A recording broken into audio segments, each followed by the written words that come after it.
Welcome to Supply Chain Now, the voice of global supply chain. Supply Chain Now focuses on the best in the business for our worldwide audience, the people, the technologies, the best practices, and today's critical issues, the challenges and opportunities. Stay tuned to hear from those making global business happen right here on Supply Chain Now. Hey everybody, Scott Luton with Supply Chain Now. Welcome to today's show. Got a great guest lined up here as we're wrapping up our coverage as part of the 18th Annual Reverse Logistics Association Conference and Expo. It's been the center of the universe for all things reverse logistics and returns management right here in Vegas. And we're joined by one of our favorites, a repeat guest, friend of the show, today's featured guest, Claudia Freed, President and CEO of EAL Green. Claudia, how are you doing? I'm great, and it's great to see you, Scott. It's wonderful to be back on your show. Well, it's been too long. You're one of our whole team's favorites. When we met a couple years ago now, knocked it out of the park. We've done a couple of podcasts and live streams. I think you were on Logistics with Purpose with our dear friend Enrique Alvarez. And what I'm excited about, perhaps most beyond all of that, is you and your team have continued to grow and do more for others, which we're going to touch on here as part of our conversation, right? Excellent, and I remember when we did the Logistics with Purpose, that we did it also in Spanish. Yes. So you have been a great supporter of the message in other languages as well. Well, I appreciate that, Claudia. I need to practice what I preach and become more bilingual, right? Myself. Absolutely. I'm going to challenge myself, maybe this year. It'd be one of those things I add to my priority list. But let's rekindle our listeners' understanding of who Claudia Freed is before we get into the heavy lifting. Right. So talk to us a bit about where you grew up. I was born and raised in Argentina, and I made the United States my home when I was 18 years old. That I came to the U.S. as an exchange student, pursuing a dream to someday go to college. I wanted to be a doctor, but I did not become a doctor. I studied economics instead. You could be a dangerous professional knowing the economics, right? Yes. That was not my gift and talent. I struggled through any accounting, macroeconomics. The professor I was lucky not to get kicked out of class. But so economics it was for your path. Why economics? Why? A very interesting question. And you mentioned a professor. Yes. Sometimes mentors play a significant role in our lives. I went to a small college in Chicago, and my professor, Dr. Lee Sunholm, had an impact on my understanding of how one can bring a business understanding to doing well in the world, and he ignited that curiosity about economics, and I followed my dream. Love that. It sounds like you had a eureka moment there in college, and it's really made an impact on your journey. Yeah. Let's switch gears for a second. Favorite sports team of all time? Oh, the Bulls, 1991, 1992. The Chicago Bulls. Absolutely. The champs. Basketball, yes. Chicago Bulls. If I'm not mistaken, that 91 team is when Michael Jordan finally got and had that breakthrough moment and got his first trophy, right? You are absolutely right. And I remember that because I was pregnant with my twins. So that is what I was remembering to do. A lot of watching TV, waiting for that moment to come. And he had that really cool locker room moment with his dad, and it was very emotional, and just had a heck of a team. And of course, who would have thought in '91 that they would have gone on and dominate and won 6 or 7, however many more they won? 6 or 7, I think a couple more, and they would have run out of fingers in their hands for their the rings. Rings. Love that. Okay, so final question as we get to know Claudia Freed on the front end. Give us one of your favorite movies or books. I love to read, and I love to watch movies, both on the planes when I ride along the world, when I am able to do that. But most recently, for the personal connection, I have to say that a movie that really moved me is a movie that is really affiliated with children's, really, Coco. Coco. Yes. And because I'm from Argentina and I'm very sympathetic to the entire idea of family and what happens to families, and also to explain the things that happen in life to children. Yes. I find that to be a very moving movie.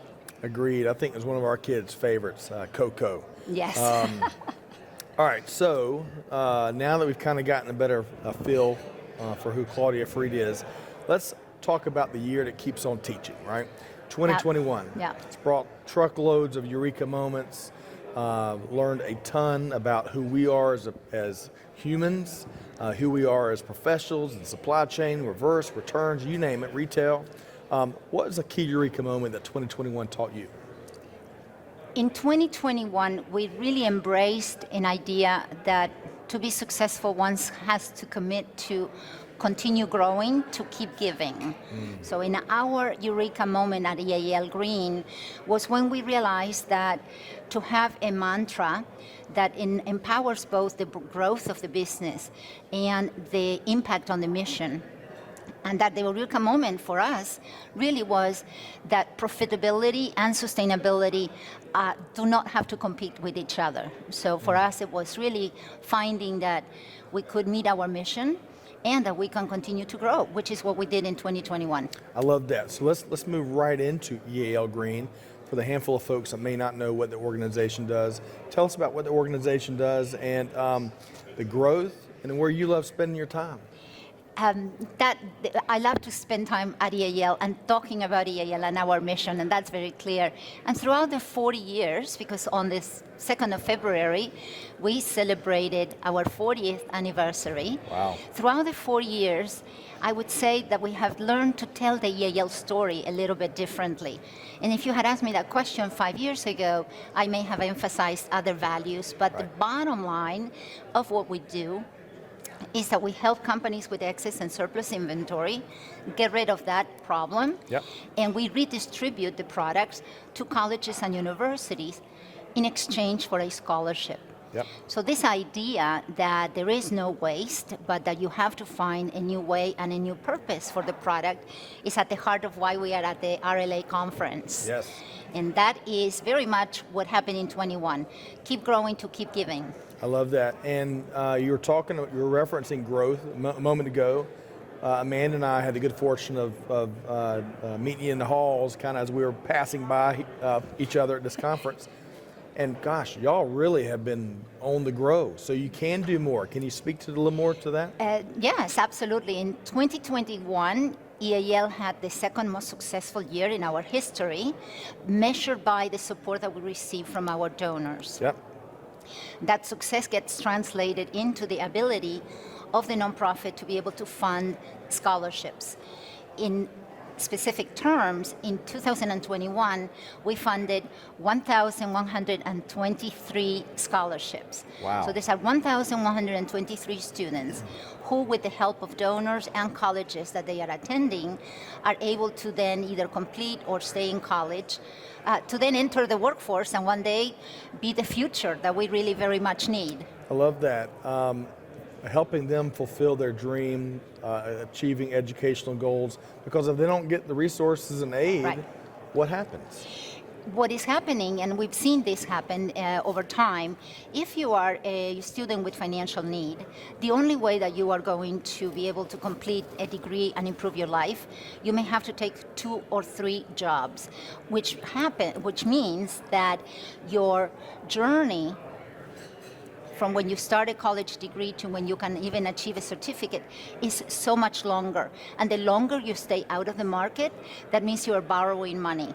So when you do graduate, you end up with a lot of debt. And our goal is to provide these scholarships so the students graduate with less debt. 1,123 scholarships, the second most successful year in a 40-year track record of helping others and empowering their dreams so they can go on and do big things and change the world, frankly. And take on the jobs that we need. We focus a lot in 2021 as well on a particular sector of higher education, which is technical education. So how do we apply our model of creating scholarships for the particular skill set that we so badly need in this country? Welding, engineering, financial and accounting. All the industries that we are hearing from in this conference are talking about a war for talent. They're all talking about tracking costs, and they're all talking about technology. You can actually sit in any of the conference rooms, and those 3 themes are going to be very prevalent. Yes. And therefore, we have the opportunity to support students and the colleges as they try to read into the future, what do companies need? What type of skill set do they need? I love how your mission is serving so many needs on so many different levels, right? Because there are big needs in this war for talent for more technically trained professionals.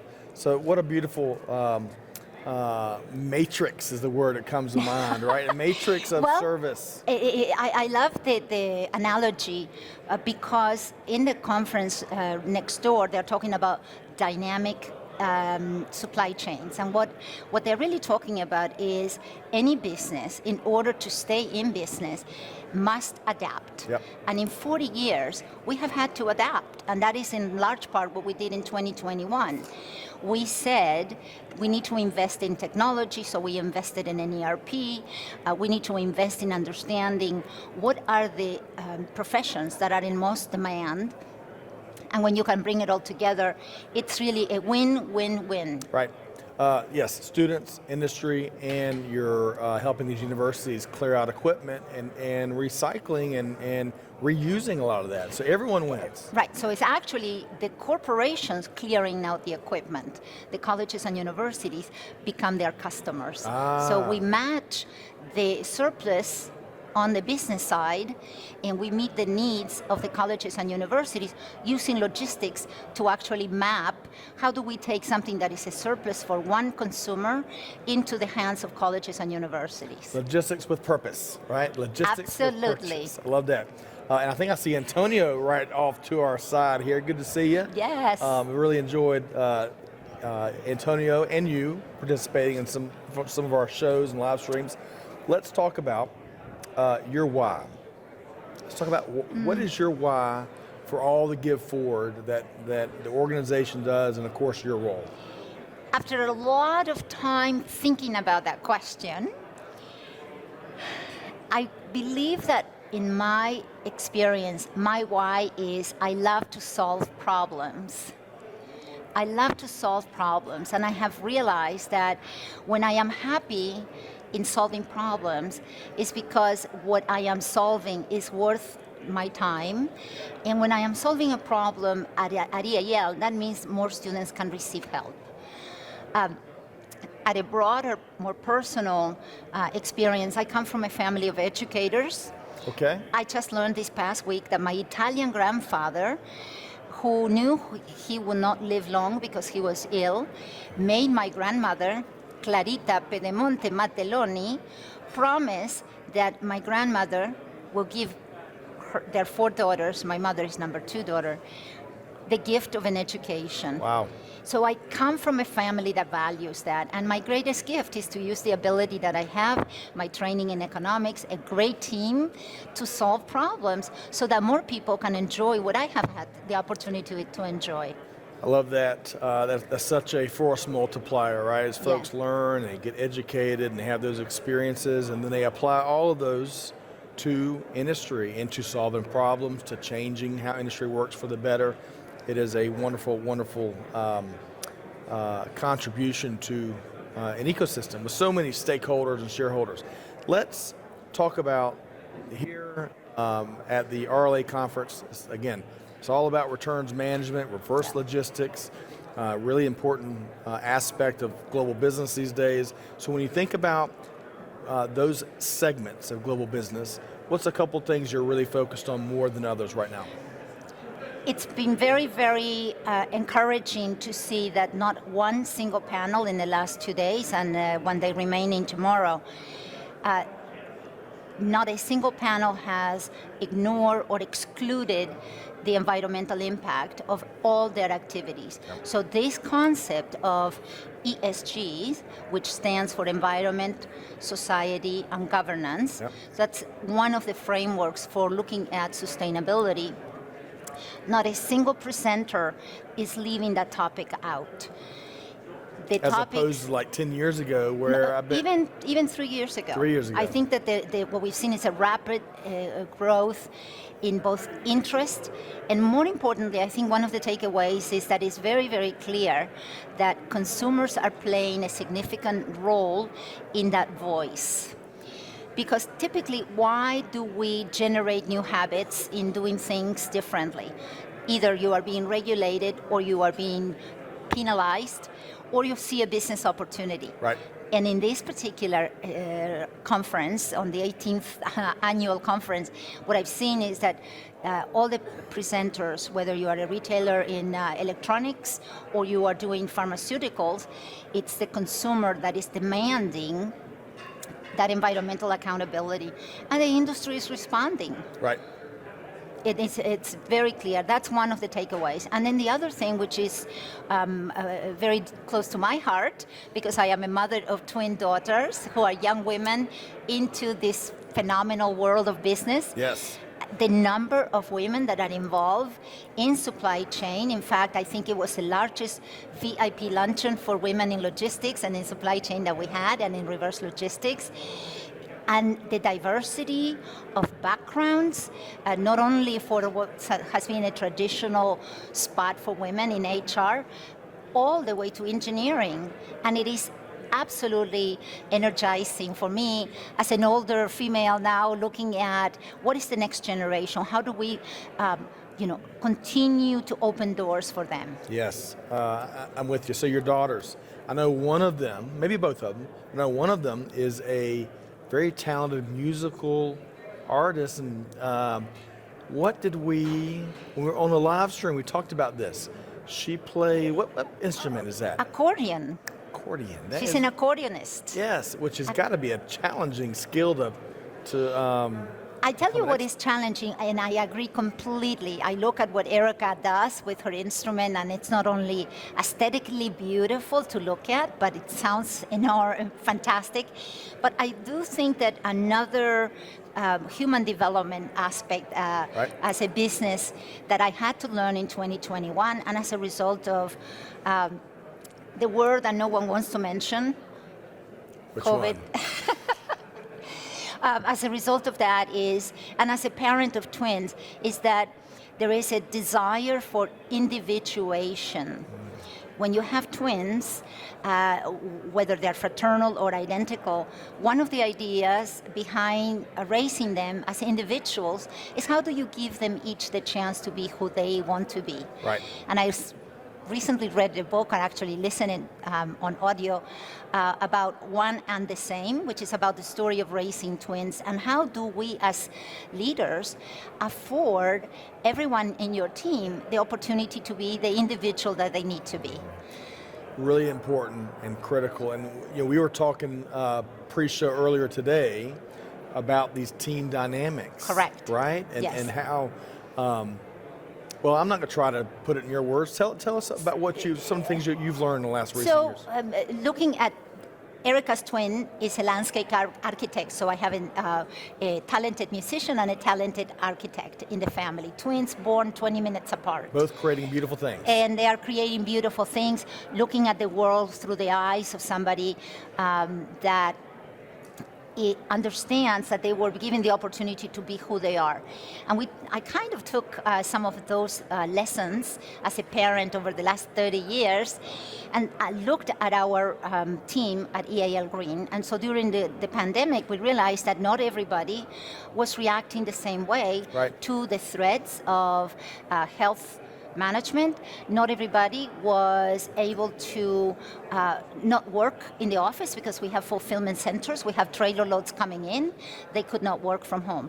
So what we decided to do was to look at incorporating certain levels of training at the same time, so that the message that we need to learn how to be tolerant of each other in the workplace.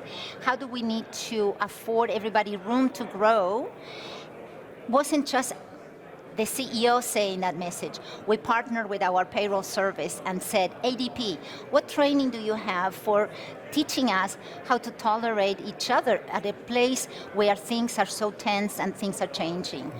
We also did training on cybersecurity to ensure that our new way of working was also a safe environment. Protected, yeah.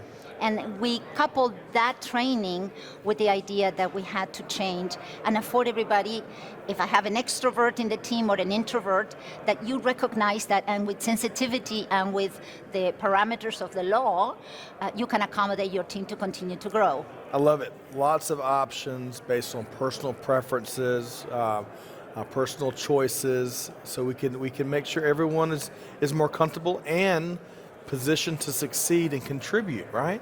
That's the point, Yeah, correct. yeah. There is no point if the company is doing well, but your team is unhappy or doesn't feel appreciated or doesn't feel valued.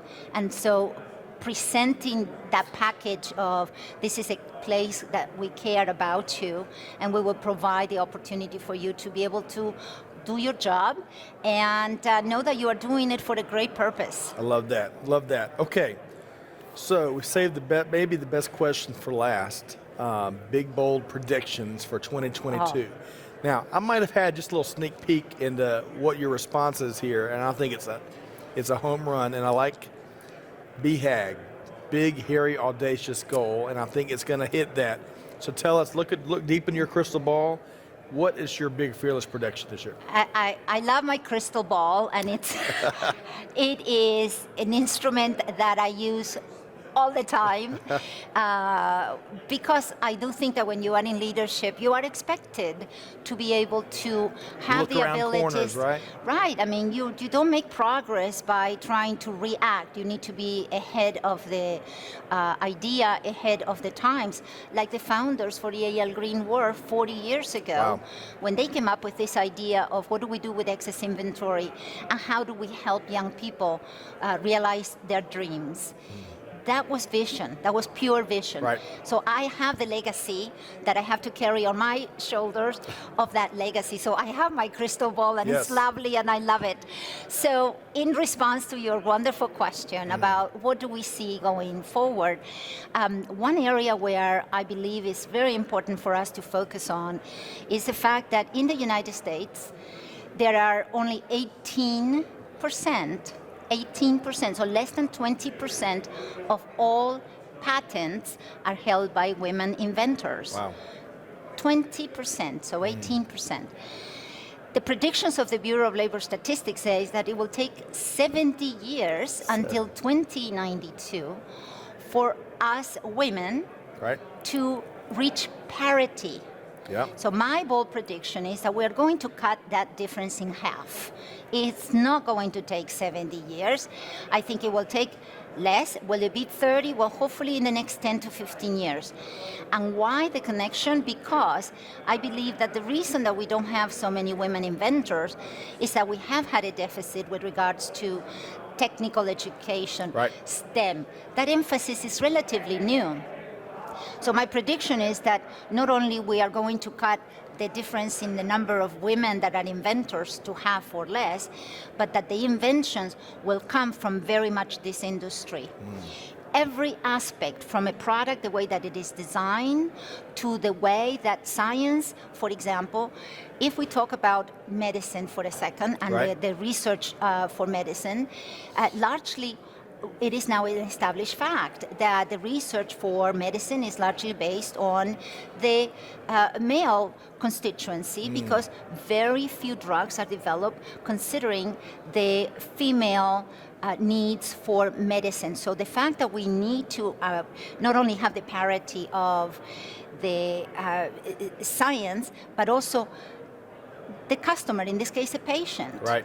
So medicine is looking at formulating treatments that are really much more specific, more individualized. Yes. And I believe that that is going to give women entrepreneurs a much greater opportunity, whether it's inventing a new type of packaging, whether it's inventing a new way of tracking your talent. Yes. Another colleague that is in the supply chain world created an app that tracks the skill set of every employee in a warehouse. So if they need to weld a motor at the end of the warehouse, they know where to go. They deploy that person instead of having to hire the same person 2 or 3 times. So innovation is coming, and it is going to be hidden in a purse, and it's going to be part of my crystal ball.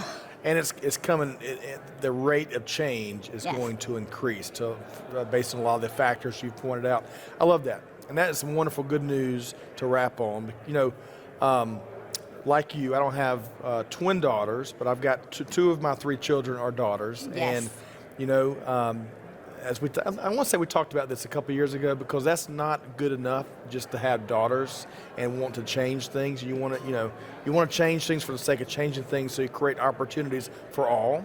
Yes. So that everyone can benefit, including the daughters you happen to have. But I don't want anyone.